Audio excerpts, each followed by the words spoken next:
मनीष जदि पशु पाल्टी जाए ताहेले ताको अनेक लोक छी करती आ मनीष जदि गोटे मूर्खता पाल्टी जाए ताहेले अनेक लोक छी करती आ सेई मनीष जदि भल काम करे ताहाको लोक माने टाणी आनती बा झिकी नियंती।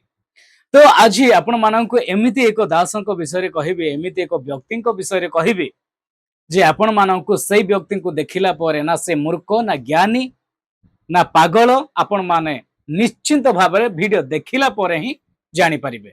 तो दर्शक बंधु आपण माने प्रथमे एहांकर कथा टिके सुनंतु वीडियो टिके देखंतु तापरे हम माने आगु कथा हेबा। समस्त मोर जय जीशु आउ मु माने जीशु को बहुत गाली गुलज करथुली कि जहा माने ताको तो मु गाली दिएनी केबे से भगवान किंतु मु ताको भक्त को जो गाली दउतली आउ केबे भी गाली देबिनी। मो आज मो निज को बुझी पाइली मु निजे आउ बहुत कष्ट मते लागिला से जति कि मते माने भल कथा कहिजंती से कथा मु केबे भी भूली परिबिनी। तो दर्शक बंधु आपण माने देखिले आउ ए वीडियो देखिला पर आपण मानक केमति लागिला मते बहुत खुशी लागिला काहे कि न से प्रभुंकर प्रशंसा करू छथि आउ एई मूर्ख लोक केमिति भाबरे प्रभु को अपमानित करू छथि सेही वीडियो रे ही से विषय टिके आपण माने देखंतु। तथापि यही कथा मु केमिति जानिली आपण मानकर क्वेश्चन थिबो तो काली राति मु स्वप्न देखिले जो अवतार को आ से अवतार को आपण मानक देखौची मोबाइल माध्यम रे देखंतु।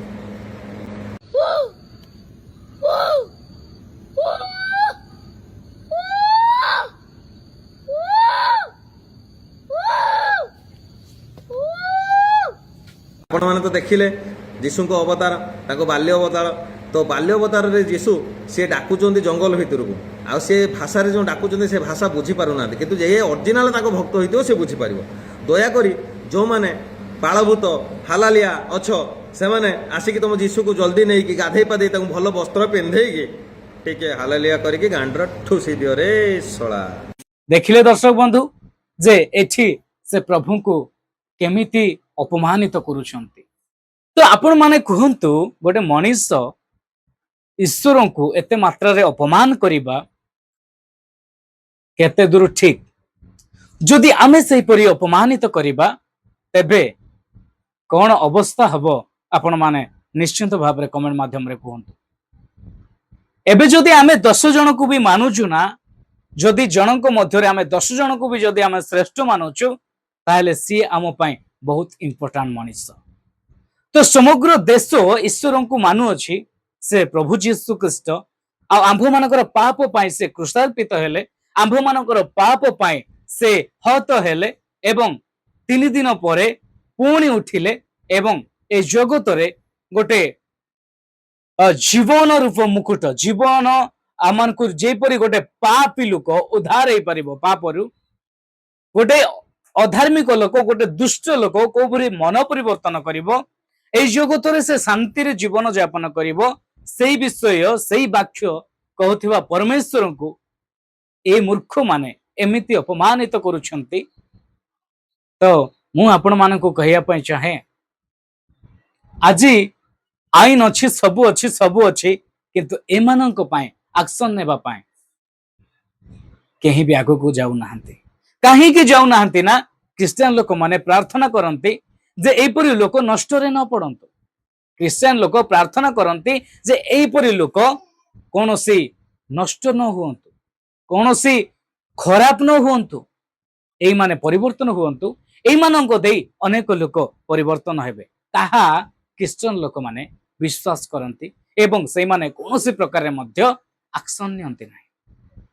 तो दर्शक बंधु मु एई कथा एति पई कहूची जे गोटे मनीष हिसाब रे रहिबा आवश्यक अछि आ मनीष जदि ईश्वर को सृष्टिकर्ता को जदि से अपमानित करूची ताहेले से निश्चिंत भाव रे ताहारी कर्म से निश्चिंत तार कर्मर फल निश्चिंत पाइबो।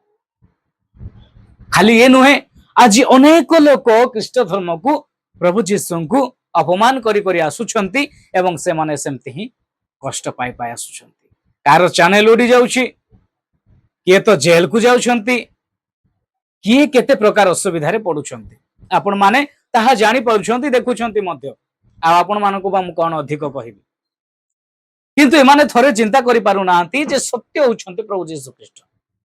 मु एठी काहा को अपमानित करिया पाई चाहेनी काहा को खराब करिया पाई चाहेनी कि काहा धर्म विषय रे ମୁଁ ଏଠି ବକ୍ ବକ୍ ହେବା ପାଇଁ ଆସି ନାହିଁ। ଖାଲି ମୁଁ ଆପଣ ମାନଙ୍କୁ ଏଇ ମଣିଷର ଚିନ୍ତାଧାରାକୁ ଆପଣ ମାନଙ୍କ ପାଖକୁ ପହଞ୍ଚେଇବା ନିମନ୍ତେ ଚେଷ୍ଟା କରୁଅଛି। ଆଉ ପ୍ରତ୍ୟେକ ଭିଡିଓରେ ମଧ୍ୟ ମୁଁ ଏଇପରି ମୂର୍ଖ ମାନଙ୍କୁ ଆପଣ ମାନଙ୍କ ସମ୍ମୁଖରେ ଏଇମାନଙ୍କର ଚିନ୍ତାଧାରାକୁ ପହଞ୍ଚେଇବା ପାଇଁ ସବୁବେଳେ ଚେଷ୍ଟା କରେ। ଆଉ ଦର୍ଶକ ବନ୍ଧୁ ଆପଣ ମାନେ କୁହନ୍ତୁ ଯେ ସେ କୋ ଭିଡିଓ ନାହିଁ କୋ ଭିଡିଓ ସେ କଣ ପାଇଁ ସେ କରିଥିବେ, କଣ ପାଇଁ ସେ ଭିଡିଓ କରିଥିବେ, ସେଟା ତାଙ୍କ କଥା ତାଙ୍କୁ ଜଣା। କିନ୍ତୁ ସେଇ ସ୍କ୍ରିପ୍ଟକୁ ଆଣିକି ସେଇ ଭିଡିଓକୁ ଆଣିକି ପ୍ରଭୁ ଯୀଶୁଙ୍କୁ ତୁଳନା କରିକି ଟୋଟାଲ ଖ୍ରୀଷ୍ଟିଆନ କମ୍ୟୁନିଟିକୁ ବଦନାମ କରିବା କେତେ ଦୂର ଠିକ ଆପଣ ମାନଙ୍କୁ କୁହନ୍ତୁ। ଯଦି ଆମେ ସେମିତି କହିବା ଅନେକ ଗୁଡେ ଅପସନ ଅଛି ଆମ ପାଖରେ, କିନ୍ତୁ ଆମେ ସେଇଭଳିଆ କହିବୁ ନାହିଁ। କାହିଁକି ନା ତାଙ୍କୁ ମଧ୍ୟ ଅନେକ ଲୋକ ମାନୁଛନ୍ତି। ଆମେ କାହିଁକି ଅପମାନ କରିବା? ବାଇବଲ ଆମମାନଙ୍କୁ କୁହେ ତୁମେ କାହାର ବିଚାର କର ନାହିଁ। ଆମେ କାହିଁକି ବିଚାର କରିବା? ବାଇବଲ ଆମମାନଙ୍କୁ କୁହେ ପ୍ରତ୍ୟେକ ଝିଅମାନେ ତୁମକୁ ତାଡ଼ନା କରନ୍ତି ସେମାନଙ୍କୁ ପାଇଁ ପ୍ରାର୍ଥନା କର। ଯୋଉମାନେ ନିନ୍ଦା କରନ୍ତି, ଯୋଉମାନେ ଅଭିଶାପ ଦିଅନ୍ତି ସେମାନଙ୍କୁ ଆଶୀର୍ବାଦ କର, ପ୍ରେମ କର। ଏହା ହିଁ ତ ସତ୍ୟ ଈଶ୍ୱରଙ୍କର ବାକ୍ୟ। ଆଉ ଏମାନେ ଆଜି ସତ୍ୟତାକୁ ଜାଣିନାହାନ୍ତି ବୋଲି ଯୋଉ ସତ୍ୟତା ବିଷୟକୁ ମଧ୍ୟ ମାନେ ମିଥ୍ୟା ବୋଲି ପ୍ରଚାର କରନ୍ତି। କାହିଁକି ନା ସତ୍ୟତା ଲୋପ ପାଉ ବୋଲି। କିନ୍ତୁ ଏମାନେ ଜାଣିନାହାନ୍ତି ବାଇବେଲ ର ଜୀବନ୍ତ ବାକ୍ୟ କେବେ ବି ଲୋପ ପାଇବ ନାହିଁ। ପ୍ରଭୁ ଯୀଶୁ ଖ୍ରୀଷ୍ଟଙ୍କର ଲୋକମାନେ କେବେ ବି ପଛଘୁଞ୍ଚା ହେବେ ନାହିଁ। ଆହୁରି ଅନେକ ଲୋକ ପରିବର୍ତ୍ତନ ହେବେ। ତମେ ଏମିତି ଖରାପ ପ୍ରଚାର କର, ଲୋକ ସେମିତି ହିଁ ଭଲରେ ବିଶ୍ୱାସ କରିବେ ପ୍ରଭୁଙ୍କୁ ଏବଂ ଆତ୍ମିକରେ ବଢିବା ପାଇଁ ନିଶ୍ଚିନ୍ତ ଭାବରେ ଚେଷ୍ଟା କରିବେ। ଆପଣ ମାନେ ଦେଖୁଛନ୍ତି ମଧ୍ୟ ଆଜିକା ଡେଟରେ ଅନେକ ଲୋକ ପରିବର୍ତ୍ତନ ହଉଛନ୍ତି। ଆଉ ସେଇ ପରିବର୍ତ୍ତନ ହେବାର ଏମାନେ ଦେଖିପାରୁନାହାନ୍ତି, ଯାହାରି ଫଳରେ ଏମାନେ କହୁଛନ୍ତି ଯେ ଖ୍ରୀଷ୍ଟିଆନ ଲୋକମାନଙ୍କୁ ପଇସା ଚାଉଳ ଅଙ୍କ ଶଙ୍କ ଦିଆ ହଉଛି, ଆଉ ସେମିତି ଦେଲେ ସେମାନେ ଧର୍ମ ପରିବର୍ତ୍ତନ କରୁଛନ୍ତି ବୋଲି। ଧର୍ମ କେବେ ପରିବର୍ତ୍ତନ ହୁଏ ନାହିଁ, ମାତ୍ର ମଣିଷର ମନ ପରିବର୍ତ୍ତନ ହୁଏ। ଆଉ ଯଦି ମଣିଷର ମନ ପରିବର୍ତ୍ତନ ହଉଛି ତାହେଲେ ତାକୁ କୌଣସି ପ୍ରକାରରେ କେହି ବି ଅଟକେଇ ପାରିବେ ନାହିଁ। ମୋର ଯଦି ଗୋଟେ ଜାଗାରେ ମନ ଅଛି ସେଇ ବିଷୟ ନ ପାଇଲା ପର୍ଯ୍ୟନ୍ତ ମତେ କେହି ଅଟକେଇ ପାରିବେ ନାହିଁ। ଠିକ ସେଇପରି ଜଣଙ୍କର ଯଦି ମନ ପରିବର୍ତ୍ତନ ହଉଛି, ଜଣେ ଯଦି ପ୍ରଭୁଙ୍କୁ ବିଶ୍ୱାସ କରୁଛି, ତାହେଲେ ତାକୁ କୌଣସି ଲୋକ ଅଟକେଇ ପାରିବେ ନାହିଁ, ଆଉ ତାକୁ କୌଣସି ଲୋକ ପଛକୁ ଟାଣି ପାରିବେ ନାହିଁ। କାରଣ ସତ୍ୟ ପରମେଶ୍ୱରଙ୍କର ବାକ୍ୟ ସତ୍ୟତା ବିଷୟ ତାଙ୍କୁ ଭଲ ଲାଗେ, ଆଉ ସେଇ ସତ୍ୟତା ତାଙ୍କୁ ସୁସ୍ଥ କରେ, ସେଇ ବିଶ୍ୱାସ ତାଙ୍କୁ ସୁସ୍ଥ କରେ, ଯାହାରି ଫଳରେ ଗୋଟେ ମନୁଷ୍ୟ ସେଇ ବିଶ୍ୱାସରେ ପ୍ରଭୁ ଯୀଶୁଙ୍କୁ ବିଶ୍ୱାସ କରିକି ଆଗକୁ ବଢେ। ତ ଦର୍ଶକ ବନ୍ଧୁ ଆପଣ ମାନଙ୍କୁ ମୁଁ କହିବା ପାଇଁ ଚାହିଁବି এই ଭିଡିଓକୁ ବହୁତ ମାତ୍ରାରେ ସେୟାର କରନ୍ତୁ।